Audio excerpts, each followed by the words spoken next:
الله أكبر. الحمد لله رب العالمين الرحمن الرحيم مالك يوم الدين إياك نعبد وإياك نستعين اهدنا الصراط المستقيم صراط الذين أنعمت عليهم غير المغضوب عليهم ولا الضالين. وما أبرئ نفسي إن النفس لأمارة بالسوء إلا ما رحم ربي إن ربي غفور رحيم. وقال الملك ائتوني به أستخلصه لنفسي فلما كلمه قال إنك اليوم لدينا مكين أمين. قال اجعلني على خزائن الأرض إني حفيظ عليم. وكذلك مكنا ليوسف في الأرض يتبوأ منها حيث يشاء نصيب برحمتنا من نشاء ولا نضيع أجر المحسنين. ولأجر الآخرة خير للذين آمنوا وكانوا يتقون. وجاء إخوة يوسف فدخلوا عليه فعرفهم وهم له منكرون. ولما جهزهم بجهازهم قال ائتوني بأخ لكم من أبيكم ألا ترون أني أوفي الكيل وأنا خير المنزلين. وإن لم تأتوني به فلا كيل لكم عندي ولا تقربون. قالوا سنراود عنه أباه وإنا لفاعلون. وقال لفتيانه اجعلوا بضاعتهم في رحالهم لعلهم يعرفونها إذا انقلبوا إلى أهلهم لعلهم يرجعون. فلما رجعوا إلى أبيهم قالوا يا أبانا منع منا الكيل فأرسل معنا أخانا نكتل وإنا له لحافظون. قال هل آمنكم عليه إلا كما أمنتكم على أخيه من قبل فالله خير حافظا وهو أرحم الراحمين. ولما فتحوا متاعهم وجدوا بضاعتهم ردت إليهم قالوا يا أبانا ما نبغي هذه بضاعتنا ردت إلينا ونمير أهلنا ونحفظ أخانا ونزداد كيل بعير ذلك كيل يسير. قال لن أرسله معكم حتى تؤتون موثقا من الله لتأتونني به إلا أن يحاط بكم. فلما آتوه موثقهم قال الله على ما نقول وكيل. وقال يا بني لا تدخلوا من باب واحد وادخلوا من أبواب متفرقة وما أغني عنكم من الله من شيء إن الحكم إلا لله عليه توكلت وعليه فليتوكل المتوكلون. ولما دخلوا من حيث أمرهم أبوهم ما كان يغني عنهم من الله من شيء إلا حاجة في نفس يعقوب قضاها وإنه لذو علم لما علمناه ولكن أكثر الناس لا يعلمون. ولما دخلوا على يوسف آوى إليه أخاه قال إني أنا أخوك فلا تبتئس بما كانوا يعملون. فلما جهزهم بجهازهم جعل السقاية في رحل أخيه ثم أذن مؤذن أيتها العير إنكم لسارقون. قالوا وأقبلوا عليهم ماذا تفقدون قالوا نفقد صواع الملك ولمن جاء به حمل بعير وأنا به زعيم. قالوا تالله لقد علمتم ما جئنا لنفسد في الأرض وما كنا سارقين. قالوا فما جزاؤه إن كنتم كاذبين. قالوا جزاؤه من وجد في رحله فهو جزاؤه كذلك نجزي الظالمين. فبدأ بأوعيتهم قبل وعاء أخيه ثم استخرجها من وعاء أخيه كذلك كدنا ليوسف ما كان ليأخذ أخاه في دين الملك إلا أن يشاء الله نرفع درجات من نشاء وفوق كل ذي علم عليم. قالوا إن يسرق فقد سرق أخ له من قبل فأسرها يوسف في نفسه ولم يبدها لهم قال أنتم شر مكانا والله أعلم بما تصفون. قالوا يا أيها العزيز إن له أبا شيخا كبيرا فخذ أحدنا مكانه إنا نراك من المحسنين. قال معاذ الله أن نأخذ إلا من وجدنا متاعنا عنده إنا إذا لظالمون. فلما استيئسوا منه خلصوا نجيا قال كبيرهم ألم تعلموا أن أباكم قد أخذ عليكم من الله ومن فلما استيئسوا منه خلصوا نجيا قال كبيرهم ألم تعلموا أن أباكم قد أخذ عليكم موثقا من الله ومن قبل ما فرطتم في يوسف فلن أبرح الأرض حتى يأذن لي أبي أو يحكم الله لي وهو خير الحاكمين. ارجعوا إلى أبيكم فقولوا يا أبانا إن ابنك سرق وما شهدنا إلا بما علمنا وما كنا للغيب حافظين.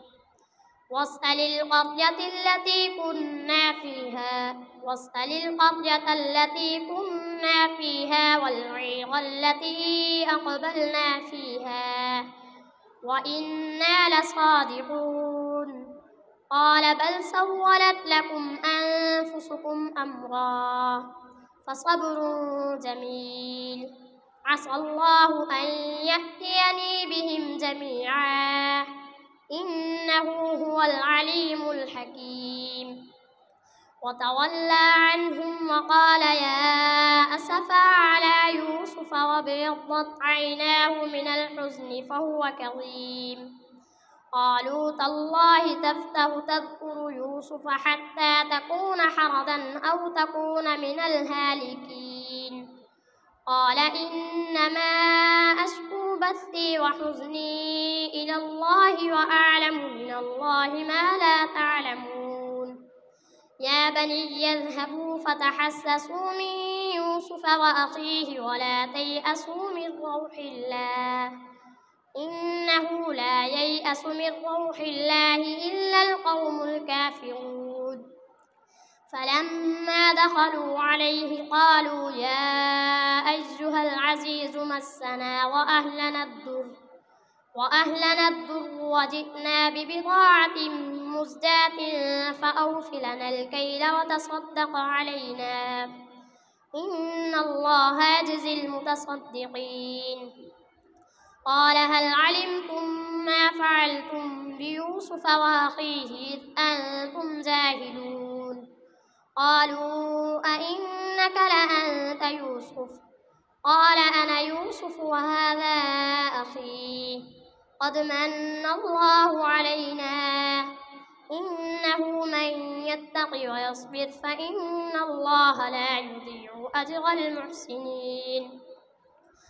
قالوا تالله لقد آثرك الله علينا وإن كنا لخاطئين قال لا تثريب عليكم اليوم يغفر الله لكم وهو أرحم الراحمين اذهبوا بقميصي هذا فألقوه على وجه أبي يأت بصيرا وأتوني بأهلكم أجمعين ولما فصلت العير قال أبوهم إني لأجد ريح يوسف لولا أن تفندون قالوا تالله إنك لفي ضلالك القديم فلما أن جاء البشير ألقاه على وجهه فارتد بصيرا قال ألم أقل لكم إني أعلم من الله ما لا تعلمون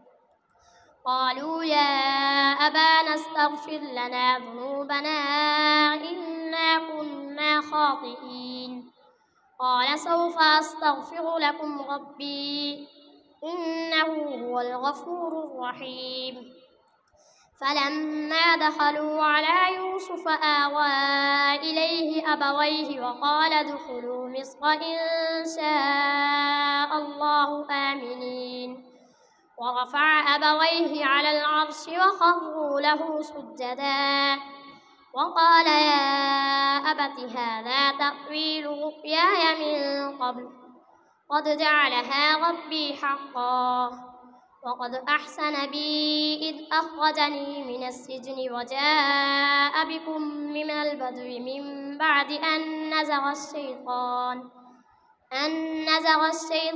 بيني وبين إخوتي إن ربي لطيف لما يشاء إنه هو العليم الحكيم رب قد آتيتني من الملك وعلمتني من تأويل الأحاديث فاطر السماوات والأرض أنت وليي في الدنيا والآخرة توفني مسلما وألحقني بالصالحين ذلك من أنباء الغيب نوحيه إليك وما كنت لديهم إذ أجمعوا أمرهم وهم يمكرون وما أكثر الناس ولو حرصت بمؤمنين وما تسألهم عليه من أجر إن هو إلا ذكر للعالمين الله أكبر سمع الله لمن حمده الله أكبر الله أكبر الله أكبر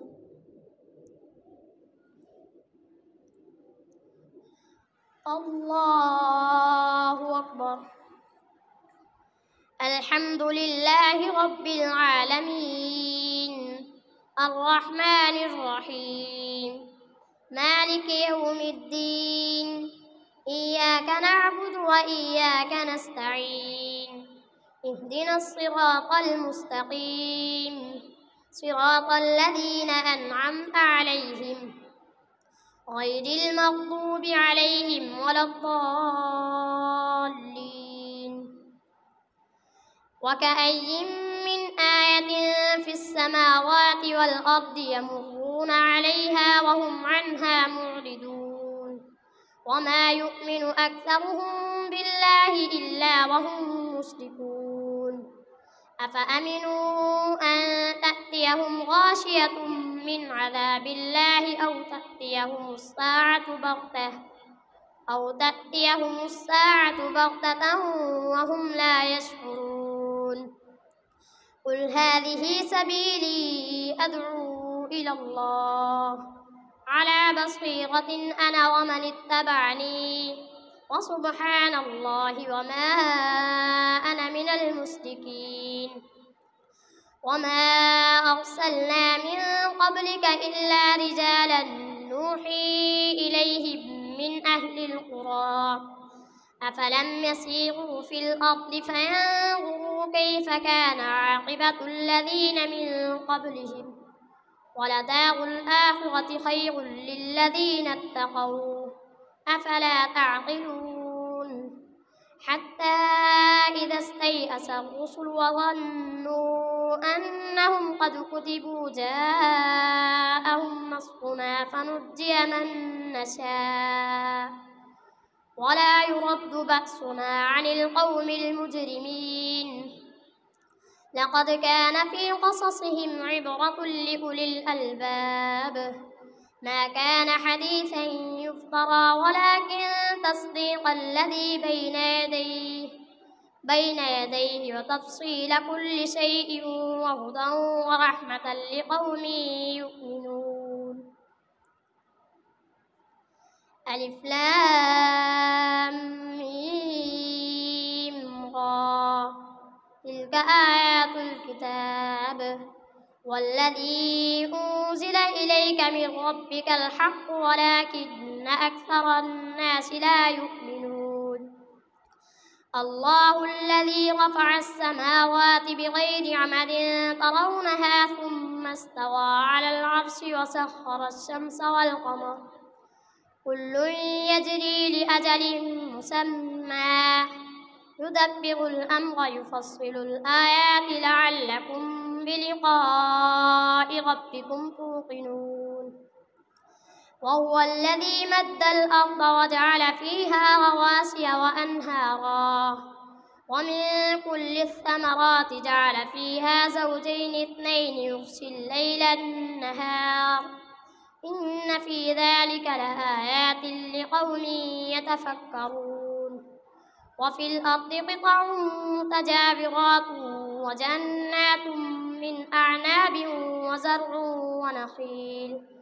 وزرع ونخيل صنوان وغير صنوان يسقى بماء واحد ونفضل بعضها على بعض في الأكل إن في ذلك لآيات لقوم يعقلون وإن تعجب فعجب قولهم أإذا كنا ترابا أإنا لفي خلق جديد أولئك الذين كفروا بربهم وأولئك الأغلال في أعناقهم وأولئك أصحاب النار هم فيها خالدون ويستعجلونك بالسيئة قبل الحسنة وقد خلت من قبلهم المثلات وإن ربك لذو مغفرة للناس على ظلمهم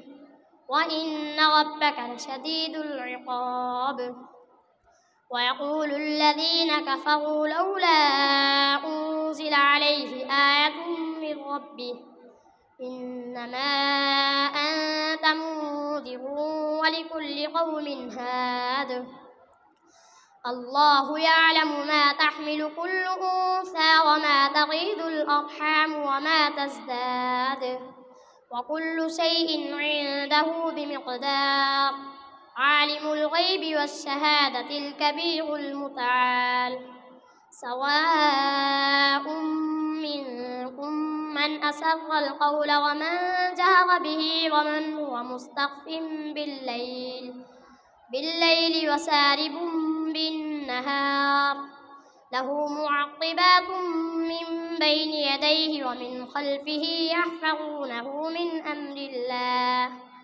إن الله لا يغير ما بقوم حتى يغيروا ما بأنفسهم وإذا أراد الله بقوم سوءا فلا مرد له وما لهم من دونه من وال هو الذي يريكم البرق خوفا وطمعا وينشئ السحاب الثقال ويسبح الرعد بحمده والملائكة من خيفته ويرسل الصواعق فيصيب بها من يشاء وهم يجادلون في الله وهو شديد المحال له دعوة الحق والذين يدعون من دونه لا يستجيبون لهم بشيء لا يستجيبون لهم بشيء إلا كباسط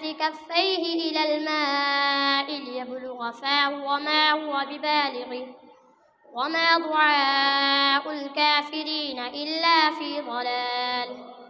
ولله يسجد من في السماوات والأرض طوعا وكرها وظلالهم بالغدو والآصال. الله أكبر.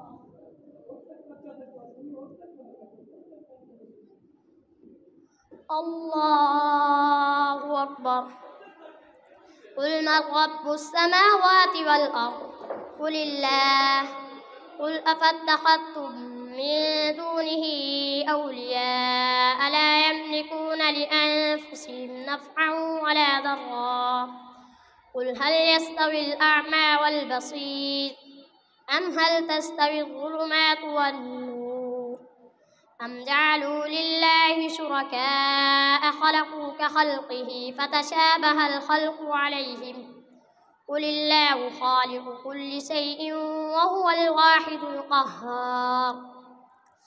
أنزل من السماء ماء فسالت أودية بقدرها فاحتمل السيل زبدا رابيا ومما يوقدون عليه في النار ابتغاء حلية أو متاع زبد مثله كذلك يضرب الله الحق والباطل فأما الزبد فيذهب جفاء وأما ما ينفع الناس فيمكث في الأرض كذلك يضرب الله الأمثال للذين استجابوا لربهم الحسنى والذين لم يستجيبوا له لو أن لهم ما في الأرض جميعا ومثله معه لافتدوا به أولئك لهم سوء الحساب ومأواهم جهنم